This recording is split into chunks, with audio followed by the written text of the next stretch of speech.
Hey, you have arrived at the process. My name is Dr. John Bush. We're continuing our journey here. Guess we can call it that. Lesson 60. We're still focusing at the team level, but we're now including players, at least an initial look into each of the players.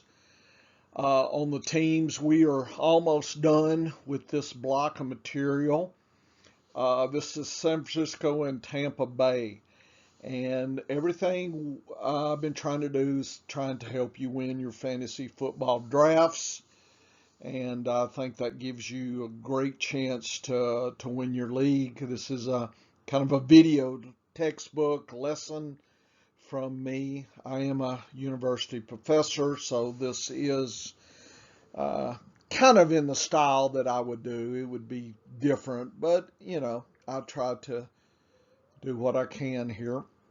So I suggest you start at the beginning. If you hadn't, so you can catch up with all the lessons, but certainly the team focus start at the beginning.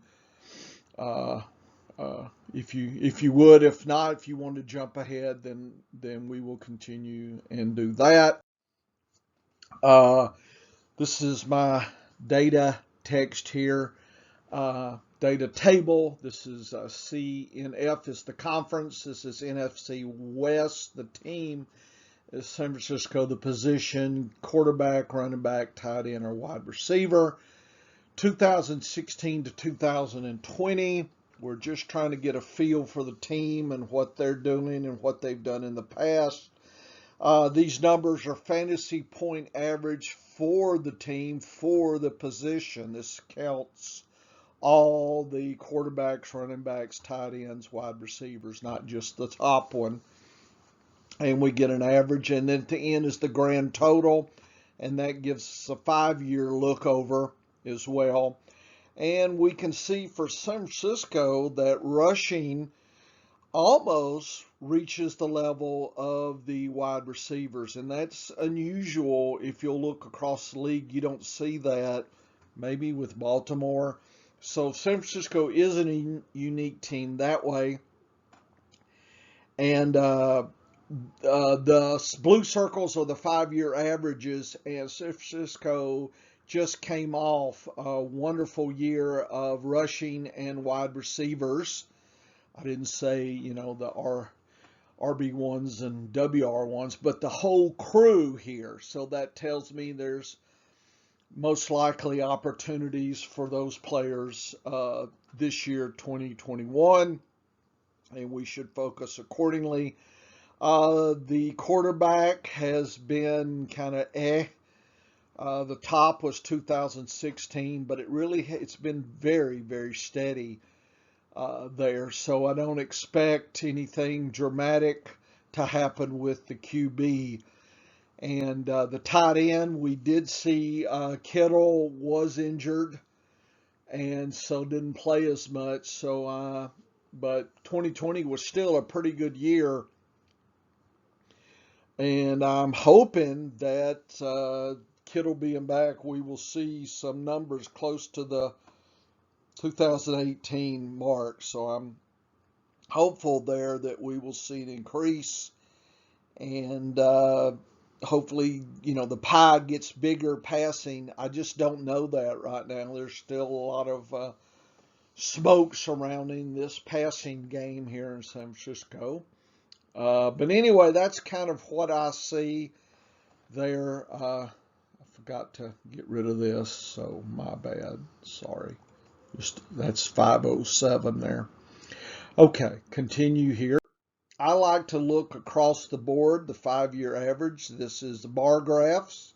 Each color represents a different year, and we have the QB, RB, tight end, and uh, wide receivers. And again, the QB from Frisco they're happy with that level, around 300 or so. Okay. The reason they can actually be halfway competitive is the RBs.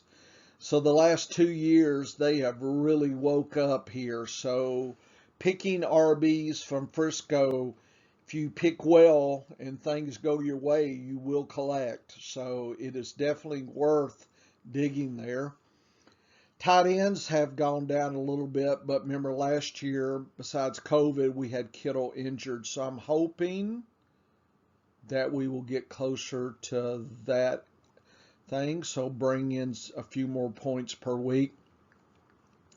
Wide receivers have kind of been up and down, but we were up last year and has been the best in 5 years. So that's very intriguing there. And so I guess I'm thinking QBs stay the same, running backs very powerful, tight ends improve a lot or a little, but improve, and then wide receivers stay near this area there. Okay, so what does all that mean? Well, let's look at how these positions have been used. And so we then have the metrics of team position, 5-year usage, and if you add those numbers up by the columns, it's of course 100%. You can't get more than 100% usage. And the distribution is rushing has a very high role in San Francisco's plans. And from my point of view, I love to see the wide receiver group above 40. We're not seeing that. So the rushing game is taking away from the wide receivers. So just be aware in a full PPR, San Francisco wide receivers are going to have to earn a lot for you to make up for their lack of usage there. And in 2020, the usage pretty much stayed about the same in the 5 years. Quarterback went down a little, and this is the difference here. -2, +1, +1. So really not much. It's kind of an average year if you look overall there. So the question becomes Jimmy G versus the new rookie quarterback, Lance. The idea is that he will, I assume, take the mantle sooner than later. But again, given the nature of the rushing game, he might have an opportunity to do pretty well for a rookie. Doesn't mean he's going to be in the top, quarterbacks because they don't use their wide receivers a lot. But if he can put together, throw him to the tight end, maybe we get some Kittle improvement. We could see that. So I guess the public says that Jimmy G is in the 12th round. Here's the overall pick, and here's the round pick. So we're talking almost a round difference. So they're buying that Jimmy G gives it up to Trey Lance later in the season. So if I was doing best ball, probably would go for Lance over Jimmy G for the long term. Running backs, they have 5. Goodness. And Wilson has some injury issues, but he should be back early in the season. So right now the public says Mostert is the play at the almost 5th round. That seems good to me. I don't think I would reach.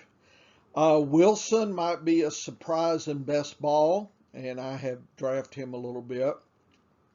Sherman and Elijah Mitchell, the public says 12th and 13th. So they're saying they may have a role, but with Wilson at 8 and Mostert, it looks pretty much a RB1, 2, and then fighting over who's the third.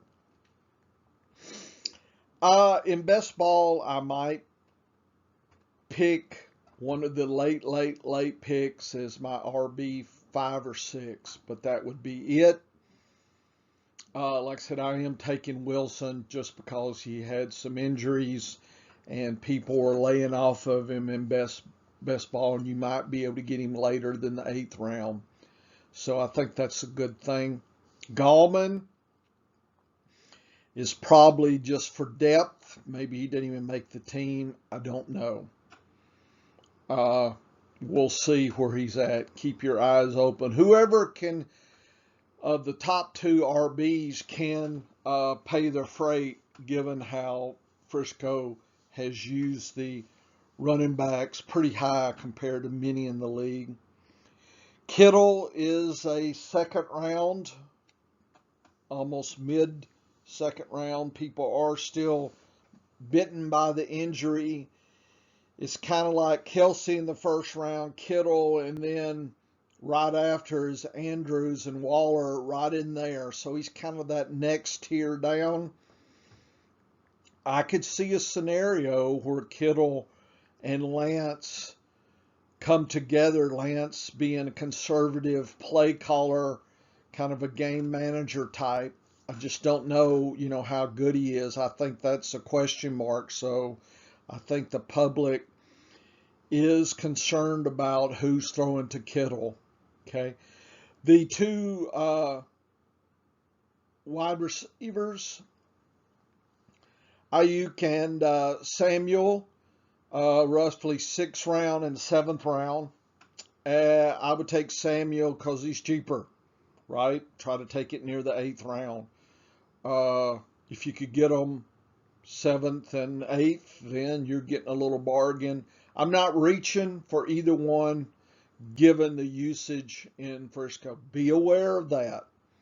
Okay? If Kittle's coming back, and if there's patch catching out of the backfield and the passing game is not super pass heavy, which everything seems to point that way, then these guys, the 2 wide receivers, are probably not going to get you what they would on other teams. It's just the nature of how Frisco is treating its positions.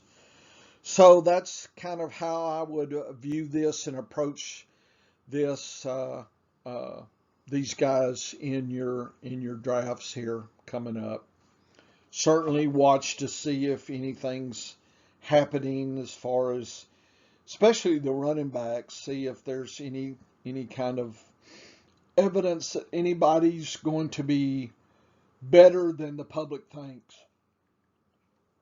Right now, that's kind of where everybody's at this point.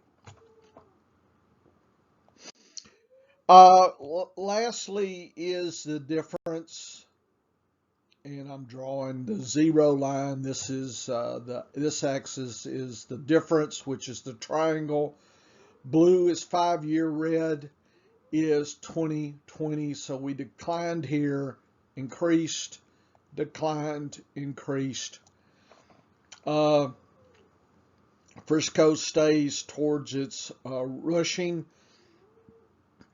Very unusual to see running backs near 30% or more. That's pretty amazing.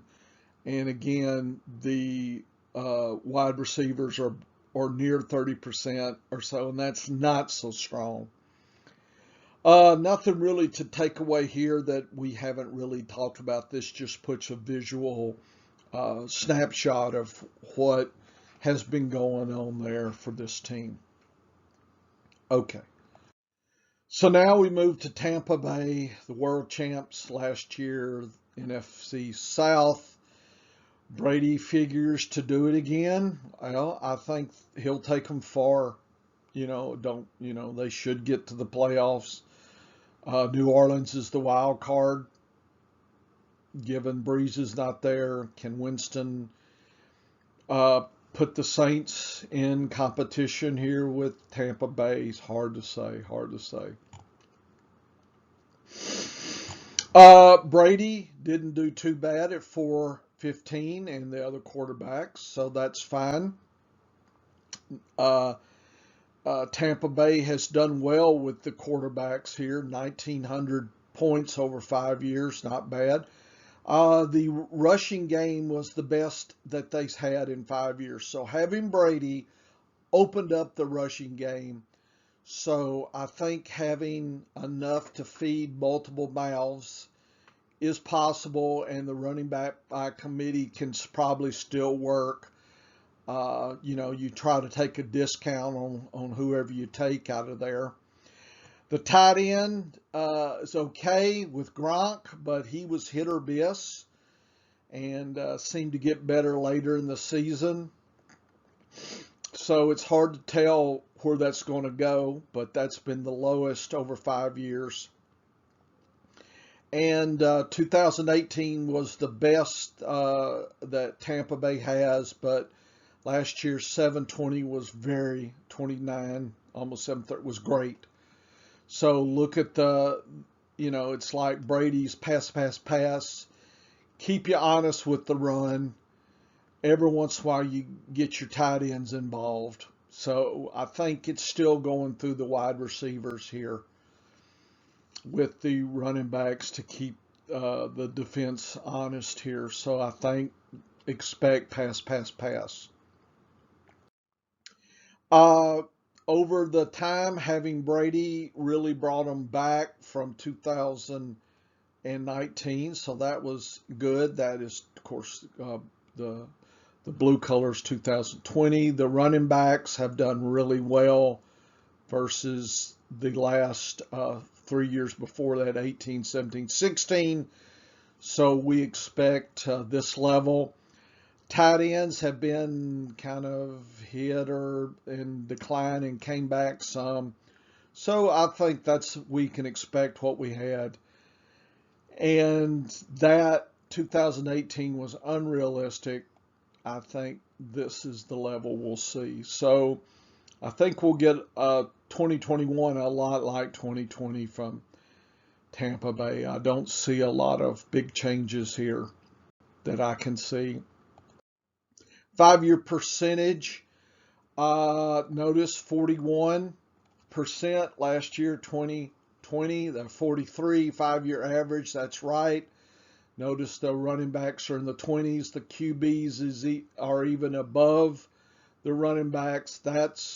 So it's a little declined over the 5 years in rushing, but in 2020, it didn't do too bad, and we saw an increase in 2%, and that took away from the decrease in the wide receivers here. So I think we're still going to have a lot of passing going on. Brady's taken as the 7th round. To me, that's a fair price. I wouldn't reach for him because he'll be there, but, if you can let him slide a little bit and pick him up later, people are I think they're not picking him up like they should. I think 7th round is a nice price. The RBs now, they've brought in Bernard as kind of a depth play and also a pass catching kind of person. Jones, Fournette, and now Bernard. The public seems that Jones gets his share, but Fournette's right there as well, 7th round. So almost 6 rounds, 7th round, and 13. So Bernard definitely is the best ball play for depth and injury and handcuff. Probably taking Fournette because he's cheaper, but if Jones goes into the 6th, he's probably worth a grab. Howard is not listed as tight end. I think Gronkowski is going to be Brady's guy. 8th round, 9th round, really. He's not somebody I'm picking as my top tight end, but he would be a good late round streaming tight end option. So I would definitely do that. Evans, Godwin, Brown, and Miller, they all have their roles. Evans and Godwin are almost the same, about half a round apart. 4th round seems reasonable. I don't think that's any surprise. I would probably take Godwin, just he's a little cheaper. Brown, you don't know what you're getting with him. He's a spot play to me, as is Miller. Would be a handcuff. I guess if Evans or Godwin is injured, then Brown and Miller come into play. So in best ball, I think Godwin would be more my play, and maybe Miller as an injury kind of thing. He's probably free late. I'm not going after him, but if there's nobody else that I think with any kind of usage on my best ball teams, then I would definitely take Miller. I think Brown, 10th rounds, and I think I'm passing there. Okay, the difference there. Here is the difference level 0. So wide receivers declined, running backs increased, tight ends and quarterbacks about the same. So nothing here is, suggesting any changes really. I think we saw a little bit of increase and a little bit of decrease here, 5-year versus 20. I think you're going to get last year's Tampa Bay back. So look at try to find bargains. I think you should definitely invest in at least one of the wide receivers there. It's going to be a good thing. I think you'll collect well. Okay, I think that's my 10-cent tour. Love that term. Of these two teams. So come back. We'll finish up, I think, Tennessee and Washington. That should be lesson 61 coming. Hope you enjoyed it. We're having lots of fun in here.